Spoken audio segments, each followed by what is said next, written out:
जब भी आप किसी बैंक में लोन लेने के लिए गए होंगे तो आपको पता ही है कि कितने चक्कर हमें काटने पड़ते हैं एक लोन पाने के लिए। लेकिन यहाँ पर एक्सेप्शन है एक बैंक की सब्सिडियरी जिसने कस्टमर के बिना रिक्वायरमेंट और बिना इजाजत के 84,000 लोन्स पास किए हैं। इस पूरे मामले के बाद इस कंपनी के नॉन एग्जीक्यूटिव चेयरमैन ने इस्तीफा दिया है और इस्तीफा देते टाइम कुछ ऐसी चीजें कही है जिससे पूरे इंडसइंड बैंक पर प्रेशर आ गया है और आज हम उसी के बारे में बात करने वाले हैं। तो पॉपकॉर्न लेकर रेडी रहिए इंडसइंड बैंक के इस पूरी केस को समझने के लिए। नमस्कार, मैं प्रसाद आपका आज के इस वीडियो में स्वागत करता हूं। आज के इस वीडियो के प्रायोजक है टिकरटेप।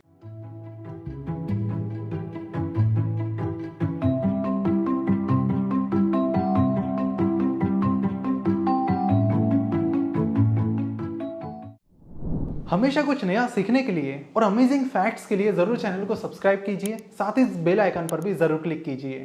कुछ साल पहले एक विसल ब्लोअर ने आईसीआईसीआई बैंक पर यह आरोप लगाया था कि बैंक में कुछ गड़बड़ चल रही है, जिसके बाद कंपनी पर इन्वेस्टिगेशन शुरू हुआ और फिर जो चीजें सामने आई वो हैरत अंगेज थी। उसके बाद चंदा कोचर को आईसीआईसीआई बैंक से रिजाइन करना पड़ा। सेम चीज एनएसई के बारे में हुई थी और उसके बाद डीएचएफएल के बारे में भी हुई थी और अब नंबर आया है इंडसइंड बैंक का। यहाँ पर इंडसइंड बैंक की subsidiary company Bharat financial inclusion limited पर एक विसल ब्लोअर ने आरोप लगाया है कि कंपनी के कुछ कस्टमर्स को बिना उनकी रिक्वायरमेंट के और बिना उनकी इजाजत के लोन्स ट्रांसफर किए गए हैं और उनके अनुसार ये अमाउंट कोई छोटी नहीं है, हजारों करोड़ की एवरग्रीनिंग का उन्होंने कंपनी पर आरोप लगाया है। तो अब सवाल आता है कि एवरग्रीनिंग क्या होती है।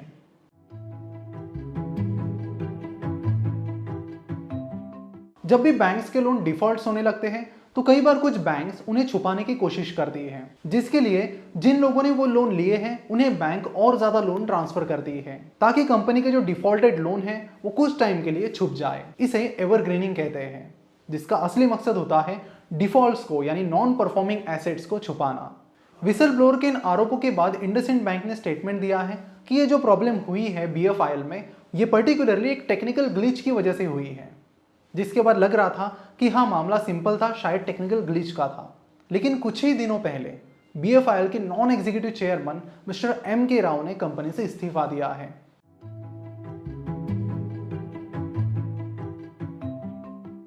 और इस्तीफा देते वक्त उन्होंने जो कहा है वो बड़ा शॉकिंग है और उसने इस पूरे मामले में एक नया मोड़ लाया है। उन्होंने कहा कि मुझे पता है कि जो 84,000 लोन्स बीएफआईएल ने कस्टमर के कंसेंट के बिना उन्हें दिए हैं उस पर आरबीआई ने आपत्ति जताई है। उन्होंने ये भी कहा कि मैंने इस चीज को बोर्ड के सामने एक्सप्रेस भी किया था और इसके लिए थर्ड पार्टी ऑडिट की डिमांड भी रखी थी। उन्होंने आगे ये कहा कि मेरे हिसाब से ये कोई प्रोसेस लैप्स नहीं है, बल्कि कंपनी ने जानबूझकर अपने रीपेमेंट रेट्स बढ़ाने के लिए ये चीज की है।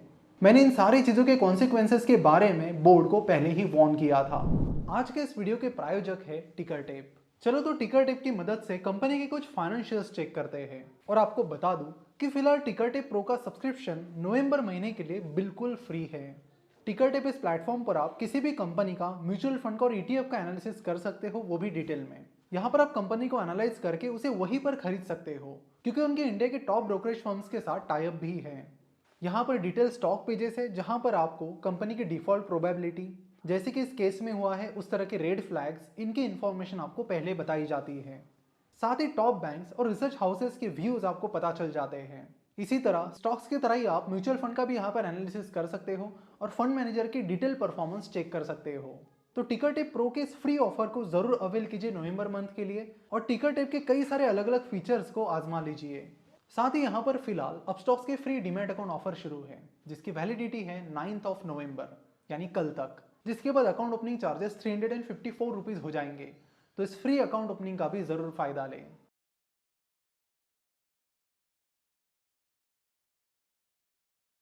इंडसइंड बैंक के शेयर होल्डिंग पैटर्न्स को लेकर भी कई सारे सवाल उठाए जा रहे हैं, जिसके बारे में भी काफी कुछ फैक्ट्स हैं इंपॉर्टेंट जो आप सभी को जानना जरूरी है और उसके बारे में वीडियो के आखिर में हम बात करेंगे। उससे पहले बात करते हैं बैंक के बढ़ते हुए एनपीएस के बारे में। मार्च 2018 में कंपनी के 1705 करोड़ के ग्रॉस एनपीएस थे, जो सितंबर 2021 तक कई गुना बढ़कर 6000 करोड़ के भी ऊपर चले गए हैं। यहाँ पर कंपनी के लोन बुक्स में ऐसी कंपनीज की संख्या बढ़ रही है जिनके डिफॉल्ट करने के चांसेस बहुत ज्यादा है, जैसे कि CG power, Zee, Dish TV, Reliance Capital, Karvy, Cox and Kings, Reliance Infra, DHFL, Vodafone Idea etcetera. Vodafone Idea को तो कंपनी ने 2000 करोड़ का लोन दिया है, जो कि उनकी लोन बुक का लगभग 2% आता है। तो ऐसे कई सारे लोन्स कंपनी के लिए फिलहाल दिक्कत दे रहे हैं, और ऐसे में BFIL का ये पूरा मामला बैंक के लिए एक मुसीबत की तरह ही सामने आया है। यहाँ पर एक विसल ब्लोअर ने तो ये भी कहा है कि BFIL के कुछ सीनियर एग्जीक्यूटिव्स अपने कुछ एम्प्लॉयज को थ्रेटन कर रहे हैं कि वो इन चीजों के बारे में बाहर कहीं भी बात ना करें। और अब इन्हीं सब चीजों के चलते बैंक के शेयर प्राइस में गिरावट नजर आई है। अब बात करते हैं बैंक के शेयर होल्डिंग पैटर्न के बारे में, जिसको लेकर काफी कुछ सवाल उठाए जा रहे हैं। बैंक के लगभग 3% शेयर होल्डिंग दो फंड्स के बारे में है। ये फंड्स मॉरिशस बेस्ड है और इनका एड्रेस भी सेम ही है। द मॉर्निंग कॉन्टेक्स्ट के एक रिपोर्ट के अनुसार इंडसइंड बैंक में दो फंड्स की लगभग 3% शेयर होल्डिंग है। इन दोनों भी फंड्स का एड्रेस मॉरिशस का है और सेम है, जिसमें से एक फंड का नाम है आफरीन दिया और दूसरे का नाम है ब्रिज इंडिया फंड। आफरीन दिया इस फंड की मेजर इन्वेस्टमेंट इंडसइंड बैंक में ही है, जो कि 1037 करोड़ की है। वही ब्रिज इंडिया की 48% इन्वेस्टमेंट हिंदुजा ग्रुप की कंपनीज में है। और आपको बता दूं कि इंडसइंड बैंक भी एक हिंदुजा ग्रुप की ही कंपनी है। साथ ही कंपनी का लगभग 8% स्टेक कुछ फॉरेन इन्वेस्टर्स के पास है, जो GDRs के जरिए यानी ग्लोबल डिपॉजिटरी रिसिप्ट्स के जरिए बैंक में स्टेक होल्ड करते हैं। ग्लोबल डिपॉजिटरी रिसिप्ट्स यानी GDR कुछ फॉरेन स्टॉक एक्सचेंजेस पर ट्रेड होते हैं, जिसके जरिए कई बार कुछ फॉरेन इन्वेस्टर्स कंपनी में स्टेक होल्ड करते हैं। लेकिन यहाँ पर शेयर्स की तरह GDRs में उतनी ट्रांसपेरेंसी नहीं है। तो इंडसइंड बैंक में ये जो 8% स्टेक GDRs के जरिए खरीदा है फॉरेन इन्वेस्टर्स ने, उसके पीछे आखिरकार कौन है, इसके बारे में अभी तक कोई भी क्लैरिटी नहीं है। तो ये भी एक काफी बड़ा सवाल है और RBI जल्द ही कुछ ऐसे रेगुलेशंस लाने की प्लानिंग कर रहा है, जिससे GDRs के पीछे कौन इन्वेस्टर्स हैं इसके बारे में सभी को पता चल सके।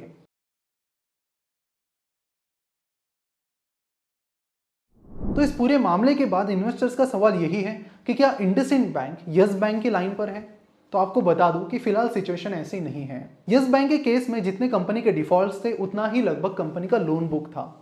यहाँ पर कंपनी का लोन बुक काफी बड़ा है और डिफॉल्ट्स फिलहाल काफी कम है। तो ऐसे में यस बैंक जैसी सिचुएशन तो यहाँ पर नहीं आएगी।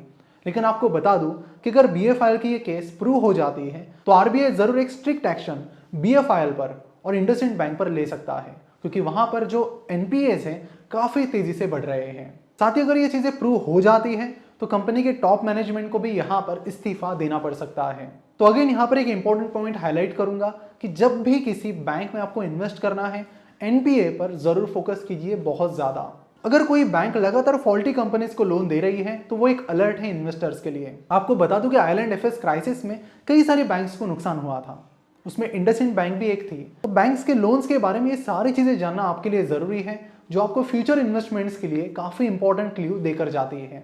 आशा करते हो कि इंडसइंड बैंक से जुड़ी सारी चीजें इस वीडियो से क्लियर हो चुकी होगी। इंडसइंड बैंक के इस केस पर आपके क्या विचार हैं, नीचे कमेंट करके जरूर बताइए।